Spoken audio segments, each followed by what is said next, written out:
Bonsoir à tous et bienvenue pour ce nouveau numéro de l'After Dinner. Ce soir, on est très heureux de recevoir Véronique Poulain, auteure du livre qu'on ne présente plus. Ça s'appelle « Les mots qu'on ne me dit pas ». C'est aux éditions Stock. Véronique est très demandée dans les médias et elle nous a fait la gentillesse d'accepter notre invitation et on en est ravis de la voir dans l'After Dinner. Au programme également avec Magali pour la chronique Kids, les jeux de cartes pour enfants. Kim et Karen se sont intéressés au gommage fait maison et Laïs nous rejoindra en fin d'émission pour nous parler mode. L'After Dinner, c'est parti.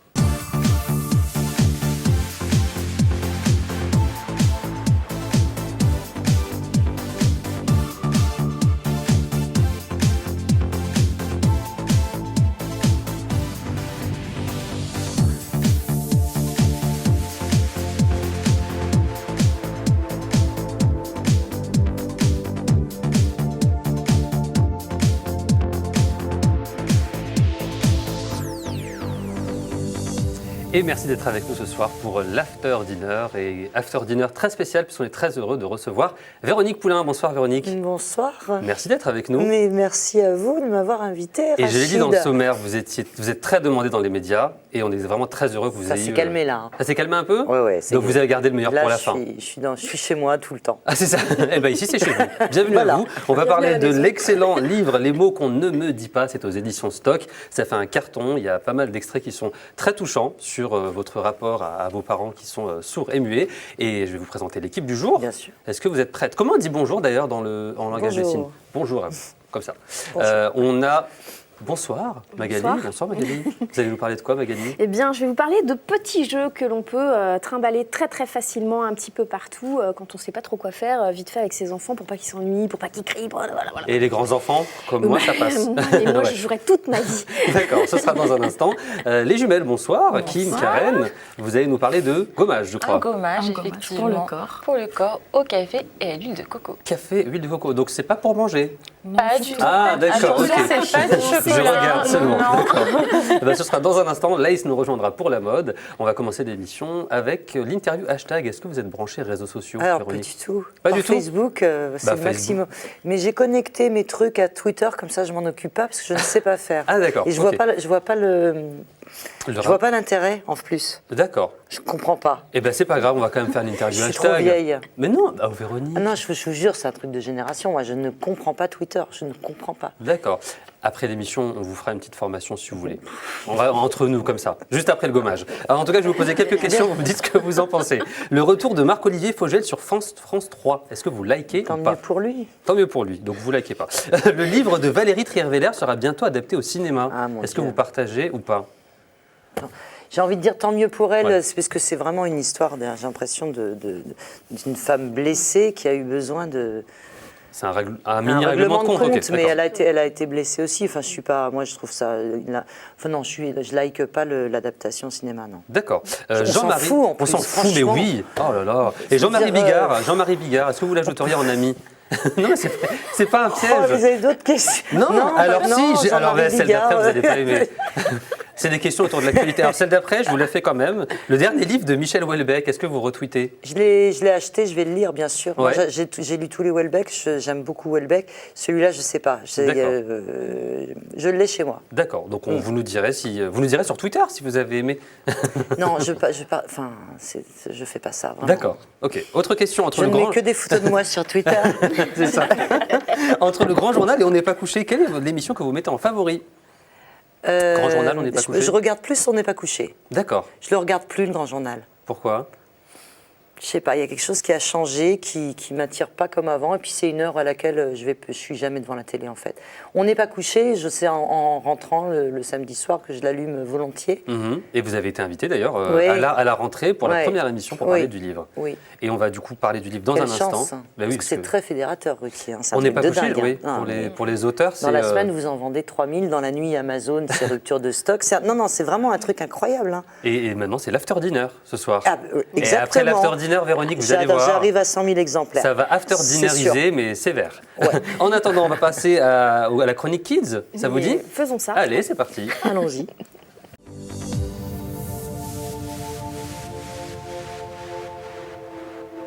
Et dans l'after dinner, on s'intéresse aux enfants. Vous avez 2 enfants, il me Oui, semble. Ils sont ma fille a 20 ans et mon fils 16 ans. Donc, Et à l'époque, vous aviez des jeux pour les occuper? j'avais les incollables. Les incollables, ça marche exact. bien, ça, dans Un la classique. voiture. Moi, C'est c'est les jeux que je préfère en fait. Ces jeux, on se pose des questions. Et là, du coup, est-ce qu'on est dans les questions? On est dans les... Alors là, non, on n'est pas dans les questions, mais quoi qu'il arrive, de toute façon, les jeux, ça amène beaucoup de choses. Par exemple, celui-là, c'est plus sur la rapidité. Là, c'est plus un petit peu stratégique. Enfin, voilà. Donc, il y a toujours, de toute façon, plein de choses très intéressantes dans n'importe quel jeu. Et puis, le but, quand même, des jeux, c'est quand même d'être ensemble et de partager des choses. Effectivement. Ouais. Voilà. Donc, de toute façon, on y gagne, quoi qu'il arrive. Vous aimez jouer vous Non, mais sauf quand on est mauvais joueur comme moi, c'est pas possible. Mais en plus, je suis très mauvaise Ah ouais. joueuse. Je Faut pas qu'on déteste les s'entende. gens qui ne respectent pas les règles du jeu, ça m'agace. Mais Et là, bon, du coup, voilà. vous avez fait une sélection, je crois, de jeux de cartes, Oui, c'est ça? alors j'ai fait une petite sélection par tranche d'âge. D'accord. Parce que des fois, on se dit, oh tiens, puis finalement, on se rend compte que c'est peut-être pas très adapté à la tranche d'âge. Donc voilà, donc là, j'ai fait par tranche d'âge. Et aussi pour le côté pratique et, voilà, et la simplicité du jeu, la facilité de pouvoir intégrer les règles, voilà, pour que ce soit rapide, sympathique. Voilà. Et on peut jouer, évidemment... Parce que les enfants, il ne faut pas trop les embarrasser avec des règles et trop de choses. Il faut que ce soit facile à faire. Non, c'est pas ça. C'est que là, c'est plutôt des petits jeux pour emmener partout. C'est pas un jeu avec un gros plateau de jeu où il faut se poser à la maison dans le salon. Là, c'est vraiment des trucs pour les emmener partout. On est en salle d'attente, je sais pas, on attend chez le médecin ou dans le train. Voilà, on peut Juste emmener... avant l'émission, vous avez joué, je vous ai vu dans les loges, Magali, vous avez joué avec Véronique. vrai, Il faut le dire aux Voilà. téléspectateurs. Alors, je vous les présente. Donc là, c'est vraiment, on va dire, pour les petits, à partir de, on va dire, 3-4 ans, quoi, on Ouais. peut commencer à jouer. En fait, c'est tout simple. C'est un morpion. Ouais. Sauf que dans ce morpion, donc au lieu que les pièces soient un petit peu moches, c'est mignon. là c'est des petits chachas et des petites souris. Et ce qui est super, s'ils n'ont pas été trop bêta, ils ont fait donc le dessus, d'accord. c'est le plateau de jeu et les pièces, elles sont C'est aimanté. aimantées. Donc comme ça, top. ça Malin. tombe pas, on les perd pas et voilà. Donc ça c'est topissime, c'est pratique et ça coûte 10 €. Voilà. Je peux, merci, Bien du sûr. cadeau. Parce que moi aussi j'ai 3 ans, il n'y a pas de raison. Merci beaucoup, je garde. Donc voilà, donc celui-ci, ensuite après, là j'ai pris sur le thème des pirates, un peu plus pour les garçons, il y a un peu le même genre avec des Il sorcières y a des pour les filles qui aiment filles. bien les pirates aussi. Mais bien sûr, hein. Voilà. Et donc ça c'est facile en fait, pareil, il faut reconstruire son bateau de pirate, sauf que bah, évidemment il y a des pirates qui viennent vous attaquer. Et par contre, on peut échanger donc ces cartes de bateau et contre des pièces d'or. Ou, des fois on a de la chance, on a un canon et on tire sur les autres et comme ça, on peut récupérer toutes leurs cartes. Ça c'est bien, c'est ludique ça. Bah ouais, c'est sympa. Voilà, donc ça c'est Combien aussi... ça coûte? Alors ça coûte 9 €, ça s'appelle Pirate Attack. Et voilà, donc c'est pareil, ça c'est facile. En plus, le packaging, il est sympa, tac, on range ça comme ça prend pas de place. Voilà. Et les parties, pareil, ça dure pas très longtemps. Que je vous dise pas de bêtises, ça dure à peu près 15 minutes la 15 partie. minutes, c'est bien. Voilà, et c'est à partir de 5 ans. Ensuite, nous avons le double. Alors ça, c'est un jeu Alors qui ça est c'est quand rigolo même... parce que c'est pas du tout le format carte classique. Ben non, quoi. là elles sont rondes. Voilà, elles sont rondes. Petit boîtier super sympa, pareil. Et donc ça c'est pareil, c'est à partir de 6 ans, ça coûte 14 €. Et là c'est plutôt un jeu de rapidité et d'observation. Parce qu'en fait ce qu'il faut, c'est retrouver les symboles qui sont identiques sur la carte. D'accord. Vous les Là, il y voyez en a là ou pas? Ah Ben si, il y en a le truc obligatoirement bleu. un. L'étoile, Oui, le oui. truc bleu là, l'escargot, l'iceberg. Un igloo. Igloo, Un bah, igloo. d'ici, Voilà, je un vois pas très igloo. bien. Voilà, et donc il y Pareil, a c'est pas mes lunettes, mais Il y, c'est a sympa. il y a plein de manières de jouer. Donc dans ce jeu-là, on peut jouer de plusieurs manières différentes. Ensuite, il y a Anabi qui est à Rapidement, partir de oui. 8 ans. Donc là, je vous montre la photo. Et ça, c'est intéressant parce que c'est un jeu où pour gagner, c'est un jeu coopératif. Il faut jouer avec les autres pour pouvoir jouer. Et en fait, on tient les cartes vers ses coéquipiers. Et le D'accord. but, c'est de faire le plus beau feu d'artifice. Voilà, donc ça, c'est pour la nouveauté, pour le fait de la coopération. Et ensuite, aussi petite photo, ça, c'est le 6 qui prend. C'est un jeu qui est connu depuis plus de 20 ans. Et là, ils ont sorti donc l'édition Gold pour les 20 ans du jeu. Et en fait, là, le but, bah, c'est d'éviter, enfin d'avoir le moins de points possible au niveau des têtes de bœuf. D'accord. Voilà, et ça, celui-là, c'est à partir de 10 ans, ça coûte 11 €, voilà. Et c'est bien, c'est plein de jeux sympas. Moi je les veux Plein de tous jeux en fait. sympas. Bah oui, et mais- est-ce qu'on peut jouer aux dames sur votre pull? Ben, c'est pour ça que je l'ai mis. Ah ouais, ça fait exprès. C'est fait exprès. Eh ben, elle est Super raccord. exceptionnelle. Merci Magali. Voilà. Merci Magali pour Mais cette je chronique. vous en On passe. prie. Subliminal, hein. Quand même. Je la regarde Magali tout le temps. Maintenant on va regarder nos chères jumelles Karen et Kim. C'est parti, jingle.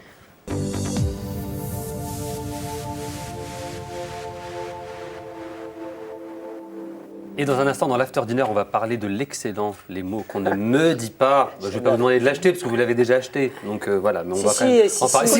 Continuez.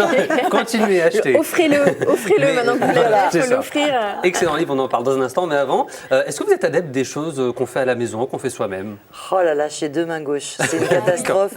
Donc oui, je peux me retrouver à faire du bricolage, j'aime bien. Enfin, je dis ça, je le fais une fois tous les 6 ans, hein, mais ça peut me plaire, ça peut me détendre. Et bien là, pour le coup, mais cette sinon, chronique, je suis vraiment super nulle. La chronique de Karen Ekim est faite pour vous, parce qu'elle va nous aider à tous à faire... J'ai envie de manger, en fait. De faire des gommages, c'est ça? Surtout pas, voilà, Alors, exactement. En fait, c'est un gommage, donc do it yourself, donc fait maison. Donc le gommage, ça sert à quoi? Donc éliminer les peaux mortes et vraiment faire peau neuve. Donc voilà, on a la peau lissée, toute douce, et ça s'utilise toute l'année. Donc là, avec Karen, on a choisi le gommage à l'huile de coco et au café. Alors, l'huile de coco, c'est un hydratant naturel. Et le café, en fait, il sert à diminuer les aspects de la cellulite, des vergetures et aussi de traiter les problèmes d'acné. D'accord. Mais là, vous parlez du café qu'on achète. Le café qu'on a dans sa cuisine. Mais on le prend une fois qu'il est passé filtré, ou on le prend on peut acheter du café moulu comme ça directement au supermarché, on l'a dans sa cuisine. C'est ça qui est bien avec le do it yourself, c'est qu'on a tous les ingrédients dans sa cuisine. Voilà, exactement.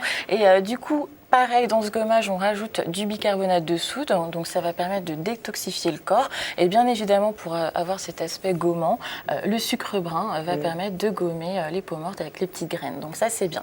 Donc comme vous pouvez le voir à l'écran, il suffit de mélanger un demi-verre d'huile de coco, un verre de café, 8 cuillères à café de bicarbonate de soude, 2 cuillères à soupe de sucre brun, et ensuite on mélange le tout. Et ce qui est bien, c'est qu'il n'y a que des produits naturels pour le coup. Exactement. Il n'y a pas On de... ne fait pas cuire ça, on le fait pas cuire. non, On pas va du juste tout. toucher. Qu'est-ce qu'on fait Justement. Alors justement, donc ce mélange-là qu'on a mis dans un récipient, on choisit donc un moule de son choix, on verse dans le moule et ensuite on met au frais pendant 1 heure. Ah d'accord. D'accord. Et après, donc on a la version solide comme ça. Et ensuite, donc pour l'application, c'est très simple. On applique en fait avec des massages circulaires sur le corps, sur le visage ou les lèvres. Et donc ça gomme. Et surtout, ce qu'il faut faire, donc c'est des massages circulaires et surtout ne pas frotter la peau parce que ça peut abîmer, ça peut distendre les tissus. Quand même léger. Voilà. On voit là les grains quand même. Donc ça c'est plutôt Donc, sympa. on peut mettre partout sur le corps? Partout sur le corps, ok. le visage, les lèvres. Ça sent bon. Les café. Voilà. Non, c'est pas ça, c'est un autre mot. Un autre mot qui commence par... Ah, on dit pas, mais je pense que c'est un autre mot qui commence par P. Mais on va pas le dire. After dinner, on aurait pu, mais on va pas le dire. Allez. Non, on peut pas. C'est secret, c'est entre nous. Voilà. Moi, j'ai des enfants. Est-ce que ce type de produit peut remplacer ce qu'on trouve dans les magasins? Parce que dans les magasins, des produits pour gommer la peau, il y en a, ça coûte assez cher en Ça peut général. coûter cher. Exactement. Et c'est le but du do it yourself, c'est que c'est économique et pas cher. Les ingrédients, on les trouve dans sa cuisine. En huile de coco, pas forcément. Pour le faire, quoi, c'est tout. Ouais, voilà. En plus, ça prend vraiment 5 minutes. Vraiment, on mélange mélange tout en fait. Et on le 1 met au heure frais. au frais. Voilà. Donc c'est économique et c'est 100% naturel, donc c'est top. Donc on valide. On valide. Donc on aime. Et on a envie de doux. On a tous envie de doux. Voilà. Doudou aime faire quoi avec mes restes de poulet? Ah, ce sera pour une autre chronique. Un masque, super. chronique, un masque, la prochaine fois. Merci beaucoup en tout cas, Karen. Merci masque beaucoup. au masque. On va parler tout de suite de votre livre, Les mots qu'on ne me dit pas.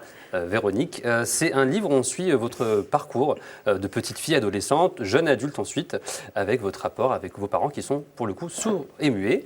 Vous l'avez écrit pour vos parents, pour vous, pour les sourds muets, pour qui? Pour les entendants. Pour les entendants. Oui, pour les gens comme vous et moi, parce que depuis que je suis petite, depuis vraiment le plus jeune âge, dès que je dis que mes parents sont sourds, je dis jamais sourd-muet. Parce qu'ils se disent, entre eux, ils considèrent qu'ils ont une voix et qu'ils ne sont pas muets.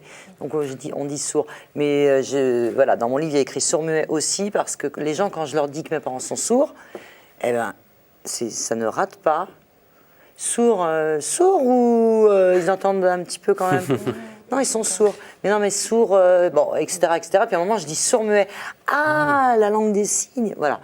Et bref, justement, je m'égare. Il y a un bel extrait dans le livre où vous parlez de votre rapport avec vos parents. Au restaurant, par exemple, vous êtes super fière de vos parents. Quand elle est au restaurant, Véronique, elle dit aux gens tu manges quoi? Et c'est bon. Ouais. Moi, je suis avec mes parents à la table là-bas, ils sont sourds. Je suis tellement fière, je le dis à tout le monde. Oui, c'est vrai. Mais il y a un paradoxe, c'est le regard que les gens vous renvoient. Et c'est juste la page d'après pour le coup.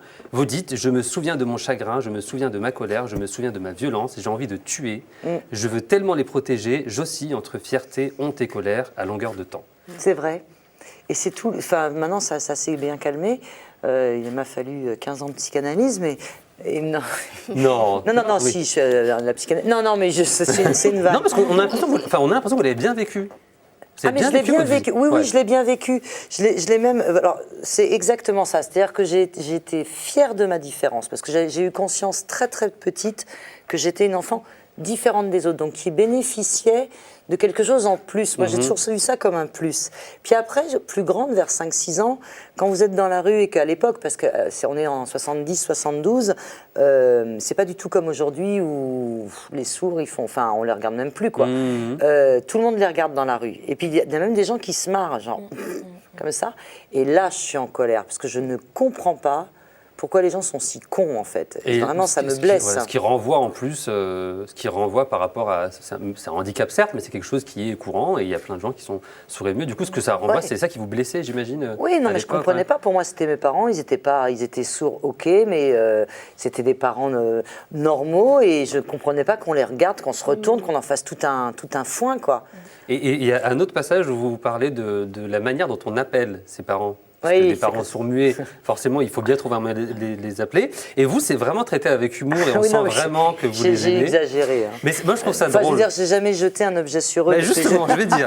Véronique dit, pour appeler mes parents, plusieurs solutions s'offrent à moi. La fainéante, j'attends qu'ils se retournent et me regardent. Ouais. La dynamique, ce que j'ai à dire ne peut pas attendre, je me lève et je leur tape sur l'épaule. La nonchalante, j'allume et j'éteins la lumière. Ou alors, je balance un livre dans la pièce, mais ça me fait mal au cœur, j'aime trop mes livres. Voilà. Non, mais c'est rigolo, en fait. Non, la plus courante, celle c'est la lumière. Mais sinon, c'est comme ça, quoi. Et moi, mes parents, quand ils me font comme ça, alors que moi, je les entends en plus, quand ils me font comme ça, c'est agressif pour moi. Et, voilà. Et vous expliquez aussi quelque chose auquel on ne pense pas forcément, c'est les bruits. Oui, parce ils font du bruit. Vos parents étant sourds-muets, ils faisaient des bruits sans s'en rendre compte. Bah ouais. C'était quoi? C'était les casseroles, c'était les portes? Oui, les tout. Mon père, il a des babouches sur le lino, il traîne les pieds, et puis ça claque, ça traîne. Après, il va aux toilettes, allègrement. Moi, ma chambre est à côté des toilettes, alors c'est aussi pour ça. Après la cuisine, les tiroirs,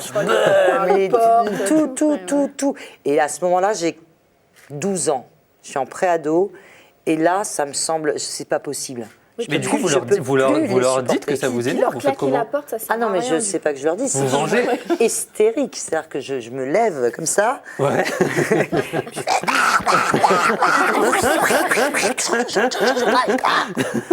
Et mes parents, ils me regardent. Calme-toi, tout va bien. Ok, il s'est rien passé. Ouais. Ils ne se rendent pas compte du coup que... je vais me recoucher, voilà. Et quand on a cet âge-là, qu'est-ce qu'on envie chez les autres jeunes filles qui ont des parents qui ne sont pas sourds-muets, par exemple? Est-ce que vous enviez des choses chez les autres? Alors non, oui, si. Il y a le fantasme du parent avec qui on discute. Pour moi, c'était ça. Pas on parle du quotidien, qu'est-ce que tu as mangé. Moi, je fantasmais à mort sur des parents avec qui j'aurais pu parler de littérature. Parce que j'ai lu très très tôt et c'était ma passion, les livres. C'est comme ça que j'ai appris à ne pas m'ennuyer, c'était en lisant. Donc j'ai dévoré les mots qu'on ne me dit pas. Et donc je rêvais d'avoir des parents qui discutent, à qui j'aurais pu dire ouais, qu'est-ce que tu... Zola, et du coup j'avais l'impression que chez les autres c'était comme ça, qu'on pouvait parler de tout et en fait non, pas du tout, pas du tout. C'est comme quand on dit oh mais t'as jamais entendu, ils t'ont jamais dit je t'aime, tu l'as pas entendu. C'est vrai, je l'ai jamais entendu et je pense que ça a une répercussion sur moi que je saurais pas vous dire comme ça en deux phrases, mais ils me le montraient. Pourquoi je dis ça? Je me suis perdue dans mes explications comme d'habitude. Qu'est-ce que vous enviez chez les autres? Vous disiez que vous enviez Oui, les je discussions, disais que mais non, finalement... parce que je reviens sur une phrase du livre où je dis vaut peut-être mieux se dire que vos parents vous ont pas dit je t'aime parce qu'ils pouvaient pas le faire, parce que c'était pas leur langue, Exactement. Plutôt qu'une famille normale qui dit pas je t'aime tout court. Et je pense que c'est pire. Et on va parler dans un instant justement de la réaction que vos parents ont eue à la sortie du livre, puisque c'est vraiment un livre qui... On sent vraiment que vous les aimez. Des fois, on se dit vous les charriez un peu, mais vous les aimez. Oui, j'ai eu les deux, quoi. Oui, mais je les aime. Je suis très admirative de mes parents, c'est certain. Et bien pour le coup, on va en parler dans un instant. Juste avant, c'est Magali qui va nous quitter pour quelques instants. Vous revenez à la prochaine émission. Mais évidemment, oui, bien et on va sûr. parler mode avec Lace. C'est parti, c'est tout de suite.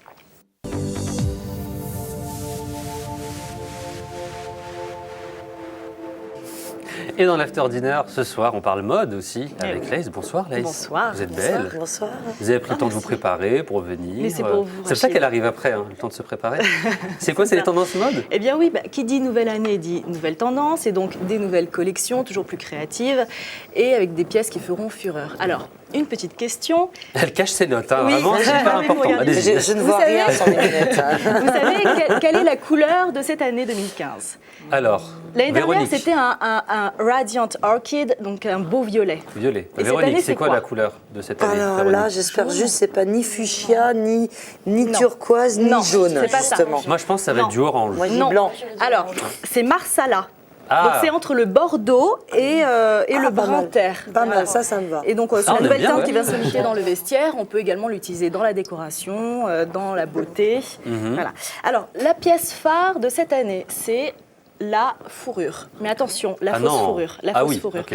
Et donc, on dégaine le synthétique, parce qu'il est tout aussi stylé et douillet, et on choisit la fausse fourrure colorée, comme vous voyez sur l'image. Et comme le dit notre cher Karl, vous ne pouvez pas être faussement chic, mais vous pouvez être chic en fausse fourrure. Ah, pas mal. Mais Là- on met pas la fourrure léopard. Par contre, là, c'est double peine, je crois. Non, là non. C'est fini. Oui. Ok. La grande tendance est le retour également des années 70. Alors, bon, on va pas tout prendre dans les années 70, mais on va prendre, c'est un style hippie chic qui va envahir notre dressing cette année, avec des robes mi-longues imprimées fleurs comme Kim, bravo Kim et les fashion Kim. Voilà, des couleurs chaudes, des tenues folk, des imprimés psychédéliques, voilà. Également dans la tendance 70, vous avez le pantalon flair. Est-ce que vous Qu'est-ce que voyez c'est ce un que c'est le pantalon pantalon flair? flair? C'est un pantalon généralement qui est taille haute, à pattes d'elfe, plutôt Lace, attention évasé. danger. Ça va pas à tout le monde, ça. Ah, ça va pas à tout le monde. Ça va à personne, merci Bon, Véronique. c'est vrai que c'est plutôt un style en faut faire fait Jane 48. Birkin, Faut vous faire voyez, des courses. plutôt androgyne. Bon, Ouais. voilà. D'accord. Avec en velours, voilà, mais toujours bien évasé. Et la dernière tendance, il faut avoir le tic des accessoires, mais surtout la ceinture. On porte la ceinture tout le temps pour marquer la structurer taille un peu. une veste, pour marquer la taille, même sur un t-shirt, pour accentuer la taille. Ah d'accord. Bah écoutez, on notera que la ceinture se porte sur un t-shirt. Bien sûr. C'est années 80, ça. C'est années 80. Merci beaucoup Laïs pour ces nouvelles tendances mode pour 2015. On va continuer à parler de votre livre. Véronique, elle regarde comment vous êtes habillée, elle va vous piquer des idées, je crois. Non, j'aime bien le chemisier. Ah d'accord, bah, donnez-lui votre chemisier. Ah allez-y. oui, d'accord. Allez, d'accord, ok. On va parler du livre, on va continuer à parler du livre, pardon. Et il y a des passages très drôles, il y a aussi des passages où on se rend compte que quand on est sourd-muet, on n'a pas accès forcément à toutes les informations qui se passent dans la société. Et il y a un passage, moi, qui m'a vraiment touché. Ma mère revient d'une conférence sur l'amour chez les jeunes. Elle surgit chez moi toute agitée, elle a des choses importantes à me dire. Véronique, attention, très très grave, faire l'amour pas avec homme volage, obligé préservatif. Moi, aller conférence sur sida, grave maladie à cause sexe. Je n'arrive pas à y croire. C'est une information que nous, les entendants, avons depuis au moins 2 ans et ma mère vient de l'apprendre et j'ai envie de pleurer. Ouais. Ça, c'est un passage vraiment touchant parce qu'on se dit... Ah, mais c'est-à-dire qu'il y a 2 périodes. Il y a, quand j'étais avec mes parents, de 60, je suis née en 65 jusqu'en 80, où il n'y avait rien, mais rien. Les interprètes, c'était les enfants, les sourds qui traduisaient tant bien que mal. Il n'y avait que dalle. Et il y a eu le réveil, ce qu'ils appellent le réveil sourd, où mes parents ont été très ont été ça allait des acteurs de États-Unis, cette... du coup, c'était Oui, non, c'est un metteur en scène américain qui est venu d'accord. avec son interprète et le petit copain de son interprète. Et ils ont dit, mais c'est dingue, en France, il n'y a rien. Vous avez le Minitel, c'est extraordinaire, le Minitel, nous, on n'a même pas ça là-bas. Mais là-bas, on a une université, des interprètes, enfin, tout est... Voilà, c'est pas possible. Donc, ils ont commencé à... Les sources sont téléphone arabe, on va dire. Ils sont structurés, du coup. Ouais. Ils ont et ils sont tout tous ça, arrivés au château de Vincennes et il y a une trentaine de personnes dont mes parents. Et là, ils ont commencé à monter une école de langue des signes pour les parents qui ont des enfants sourds, etc., pour former des interprètes. Et un théâtre, etc., etc. Et là, il y a eu ce que je dis, les sourds ont fait leur coming out. Et depuis, ça va vachement mieux. Maintenant, il y a les sous-titres à la télévision, ouais. il y a le portable, il y a Internet, mais c'est pas encore suffisant. Et qu'est-ce que nous, on peut faire pour... est-ce qu'il y a des associations, des choses que nous, on peut faire pour aider justement la cause, pour faire bouger les choses? Parce qu'on a envie on lit votre bouquin, on a envie que tout bouge, quoi. Alors moi, je suis pas trop je pense que c'est les pouvoirs publics maintenant qui peuvent faire quelque chose. D'accord. Il faudrait qu'il y ait plus d'écoles bilingues. Il y en a que 4, je crois. Enfin, c'est minable, donc... pour qu'ils sachent pour qu'ils puissent accéder à des études un peu plus sympathiques, parce que bon, maintenant les métiers ont quand même un peu évolué. Avant, c'était cordonnier, menuisier, voilà, et ce qui sont des beaux métiers, mais bon, il y avait aucun débouché pour eux. Et maintenant, je sais qu'aux États-Unis, il y a des dentistes, il y a des avocats, il y a un juge. Donc nous, en tout cas, on espère que les choses vont avancer. Juste avant que l'émission se termine, il y a un film qui fonctionne très bien, qui s'appelle La famille Bélier, qui est inspiré du coup de votre livre. Qu'est-ce que tout d'un coup, on a l'impression qu'on parle beaucoup des sourds-muets et ça fait du bruit, enfin, si je peux me permettre. C'est drôle, hein, l'air du temps, parce qu'il y a eu La famille Bélier. Bon, alors mon livre, votre livre, c'était avant, du coup, La famille Bélier, on est d'accord? Oui, c'était en août. Donc mon livre, il y a eu The Tribe, exact. Joué que par des sourds, qui a été un coup de poing, mais bon, qui n'a pas fait trop d'entrée en salle. Il y a eu Marie Heurtin, pareil, qui n'a pas trop marché, quel dommage. Et La famille Bélier, qui a plus de 5 millions d'entrées, qui cartonne. Bon, bah écoutez, tant mieux. Hein. Moi, j'ai dit aux sourds, j'ai fait une conférence, une rencontre, il y avait 50 sourds dans la salle. Je leur ai dit, sans déconner, c'est le moment maintenant pour y aller voir ils dépendent de 2 ministères, allez-y, quoi. Profitez du succès, justement. Pour les sourds, c'est formidable. Et nous, en tout cas, on soutient la cause dans l'After Dinner. On vous remercie vraiment beaucoup d'avoir accepté notre invitation, Véronique. Non, c'est moi qui vous remercie. Ça s'appelle vraiment. Les mots qu'on ne me dit pas aux éditions Stock. Courez, l'achetez, il est vraiment exceptionnel, c'est drôle, c'est touchant et c'est vraiment un plaisir de le lire. Merci beaucoup, Véronique, pour venir nous voir quand vous voulez. Merci Laïs, merci Karen, merci Kim. Merci à vous de nous avoir suivis. On se retrouve bientôt pour un nouvel After Dinner. Et comme on dit, mieux vaut prévenir que parler du loup. Eh oui, merci à tous. Ciao, ciao.